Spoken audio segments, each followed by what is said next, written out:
Hey folks, Ray from loveyourrv.com, continuing our Snowbird adventures. If you haven't checked out the Snowbird playlist, I'll put a link in the description below. Then you can follow along on our 2017-18 Snowbird travels. Anyway, when last I left you, I was at this Saddle Mountain BLM dispersed camping area here, and we were waiting for the weather window to happen where we could get up to Sedona area, Cottonwood, and I picked a Dead Horse Ranch State Park as our base station when we were going to be camped up there. It's a beautiful state park, so later in this video I'll give you a look at that. Anyway, the trip up involved maybe about a 3-hour drive along Interstate 10. Then we took this 303 bypass route, which was very good. A lot of it was 3 lanes and gets you away from going through the Phoenix urban area. It's sort of on the very outside, very easy for RV travel. Then you hook up to Interstate 17 north of Phoenix, and basically it's a straight up shot all the way up here to Camp Verde, and you take Highway 260 into Dead Horse State Park. This trip up, though, has some very steep grades. There's 2 or 3 quite steep grades going up, and then there's a very steep grade going down, so you want to make sure your brakes are in really good shape and that your cooling system is in good shape too. I found that our truck on one of the grades got very hot. You even saw the engine temp light come on. So it's also a very busy route. Most of it's only 2 lane and it's heavily trafficked, so just caution there. Anyway, we did stop for a few days on our way up there at this Table Mesa BLM. It's Table Mesa Rec Area, and there's a little BLM site in there. So maybe I'll switch maps here and zoom in for a satellite view of that and a few pictures we took while we were camped there. So the Table Mesa campsite here that we camped at, I think it's called Little North Grand Canyon Road, right up here.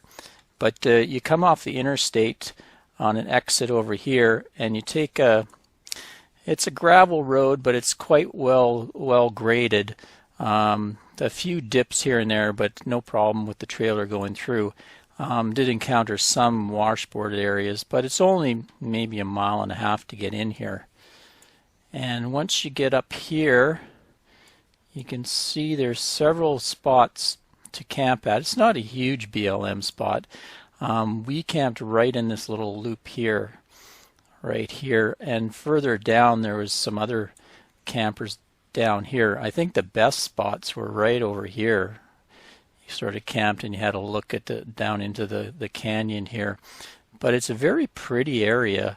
Lots of saguaro cactus and hills all around you to look at. The only problem is being so close to Phoenix and a very popular rec area. It was really well traveled.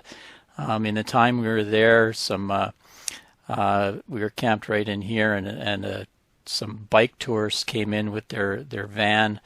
They had 5 or 6 guys that they were taking on a route, so they set up a little base station there. It was interesting to meet them and chat and everything. Another big problem here is you're not very far from a shooting range. Zoom out a bit. Over here, Table Mesa Site 4 shooting range, so gunfire is going off, even automatic fire all day long, so not the most peaceful that way. At night, though, it settled right down. It was really quiet. So we just stayed there a few days to check it out. I don't think it's high on my list of places to go, but we wanted to see what it was like. So after camping at Table Mesa, right here between New River and Black Canyon City, we hooked back onto Interstate 17 again and started our climb in elevation. And went up. Like I said, up a few really good grades. So we topped out at, right about here, we topped out at around 4,600 feet in elevation.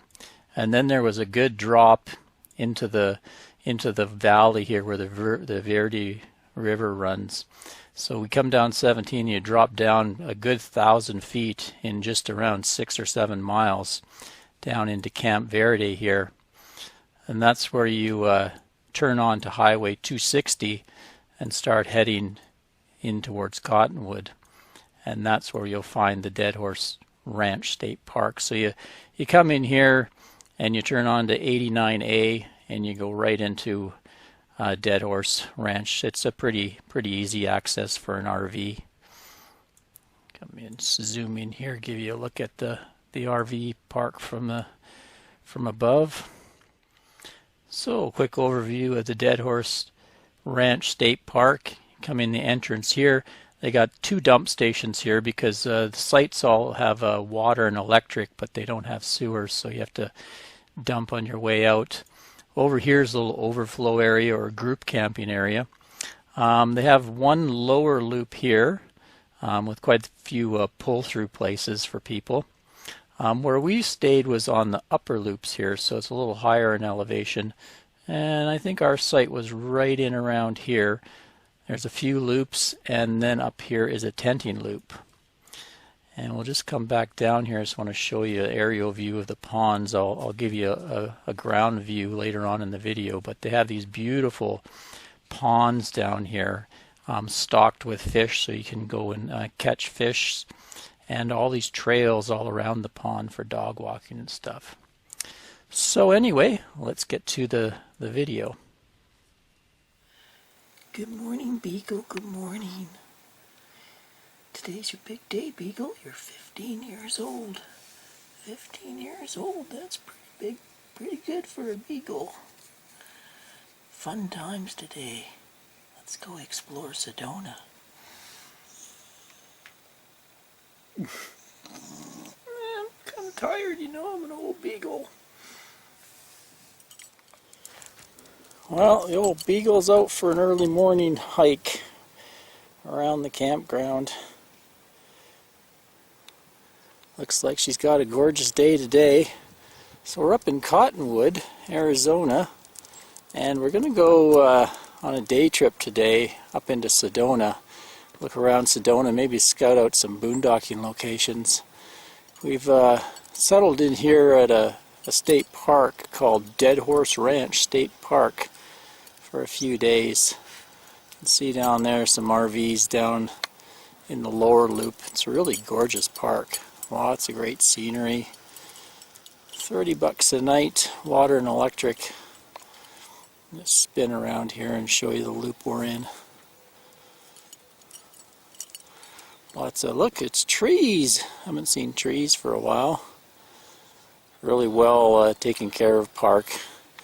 Fortunately for us, we've picked the wrong time because it's actually right smack in the middle of spring break. So the place is just packed. I had a hard time getting 3 days. Actually, I tried to book 4 days and couldn't get it, but they had a little overflow area, a little dry camping area. They charged $20 a night, and we were able to stay in the overflow until we could get in to a regular slot. So I've just hiked up on the ridge here to give you a little overview of the campground. Let's see where we're camped down there. Really nice spacious spots here, well spread out.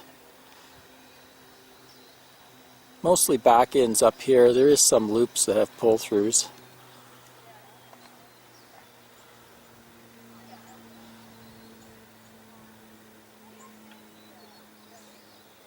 Lots of nice hiking trails all through the park. And there's also an area down lower down from us that's got 3 or 4 large ponds coming off of the river that you can fish in. Saw a lot of people fishing down there, so maybe later on I'll take you down there and give you a look at that. Let's just hike our way over here, give you a look at the little town of Jerome that sits up, perched up in the mountainside. It's kind of a unique little old historic town that's sort of been converted into artists and restaurants, things like that. Okay, so it's situated up on this hillside up there. To zoom in there, a little bit of a windy road to get up there. And it's really a nifty little place to check out. You can see the J on the hill there for Jerome. It's also a very windy road that goes up through the mountains there and comes out on the other side in Prescott. But don't take your RV. At least that's what I've heard. So just pan down here a bit. You can see the lower area of the park. Right down here was the group sites. And that's where they put us in. They put us in the overflow down there for one night. And there's another loop down there, the lower loop. You can see the RVs down there. And in the distance is the town of Cottonwood.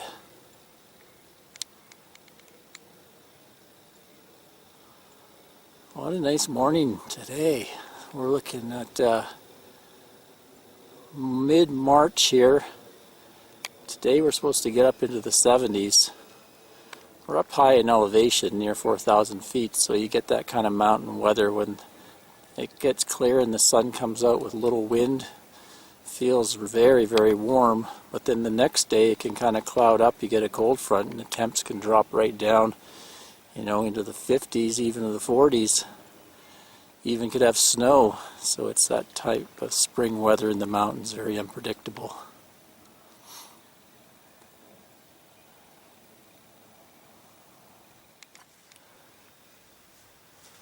A little more park scenery here for you. And up over here at the highest point of the campground is a loop that is just for tents. Now I kind of did a screw up when I was reserving. I found an empty spot in this loop, and rather than paying attention to the word tent, I just kind of looked at the photo and it showed a long back in of 50 feet, and I thought, oh, well, our trailer can fit in there, so I booked it. Of course, when I arrived at the check-in at the ranger station at the front, they're like, you can't go in there, that's tents only. I'm like, oh. So that's why they were nice enough to stick me in an overflow spot. So beware, make sure when you're reserving to make sure it's not a tent site. There's a whole loop of tent sites up here, the farthest loop. But the rest are for RVs.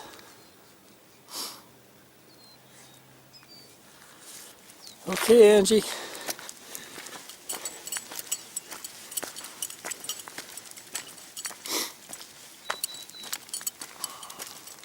Okay, birthday beagle. Time for a special breakfast.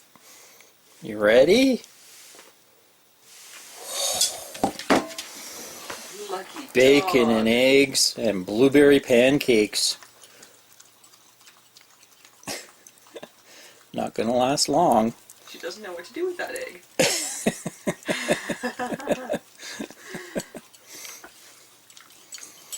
Oh, she spit out the pancake. What? That's the best part.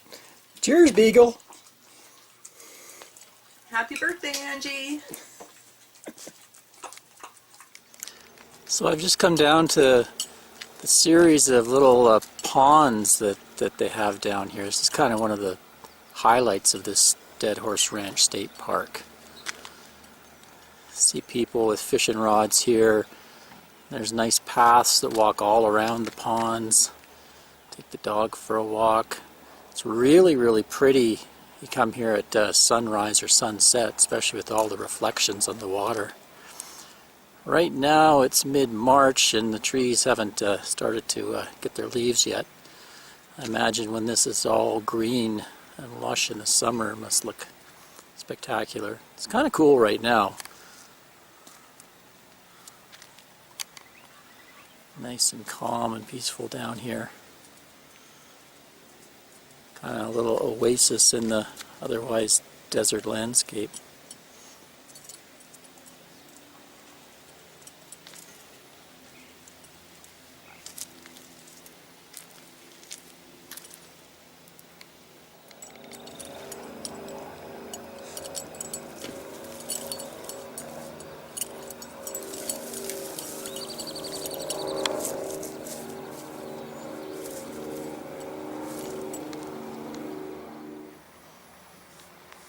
Just gorgeous.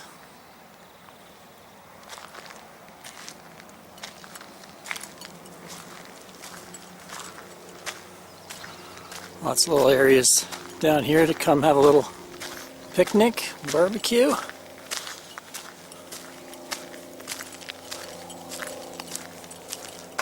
Come on, Angie. Angie loves it down here. Don't you, 15-year-old beagle? Still cruising along pretty good. So there you go. That Dead Horse Ranch State Park turns out to be an excellent base station to explore the whole area. You know, the beautiful red rock of Sedona up here, the little town of Jerome. There's a couple national monuments with old ruins from way back in the day, kind of cliff dwellings. All sorts of things to see and do and tour around in. So I found it a really good base station. You could leave your RV there safely and go off touring all day. There is quite a bit of boondocking up here as well. We drove around and explored a bit of it. I didn't find any that weren't super crowded. Like I say, it was spring break and everything was just packed up there. We were only able to stay in the park for 4 days, and it's booked right through April. So my advice is book ahead if you plan to go up to the Sedona area. Anyway, if you're interested in boondocking, my advice is to hit up the ranger station right here, Red Rock Visitor Center and Ranger Station. They have quite a few people on hand to tell you where you can boondock and supply you with maps and give you advice on where to go depending on your rig size. Of course, the smaller the rig, you can get into a lot prettier lands, because there's all sorts of national forest lands all around Sedona. You can't get right into Sedona. They have an area that no camping, but outside of Sedona there's quite a bit. I'll just give you a quick look at the best map to get. So I'll leave the link to this National Forest site here. But what you're looking for is this motor vehicle use maps. And you can get it in all sorts of forms, GPS, your phone, and even PDFs for your computer. So I'll just give you a look at what it looks like here. There we go. So you can see the main thing is motorized dispersed camping corridor, and you can see how the yellow both sides of the road are left and right. You can see how they're coded over here on this colored map. So here we go with Sedona in this area, and some of the best camping is just before you get into Sedona on this, they call it 525, Forest Service Road 525, and you can see where it's coded here, where you're allowed to camp all along that, and then there's 525C. So we took the truck and drove up into there, and there was quite a few little spots that were designated for camping. Almost every one that we drove by had people in it though. And also, if it rains a lot, it looks like it can get kind of muddy and wet in some of them. I saw quite a few tire gouges. As we moved up here, it didn't get very good for the trailer in a lot of spots, so I think the best ones were along here. But like I say, you can go ask the ranger at the station and they can advise you on that. But yeah, this map is a really good map. Gives you all the boundaries and different color coded for your adventures up there. Anyway, till next time, this is Ray from loveyourrv.com. Happy trails, folks. Cheers.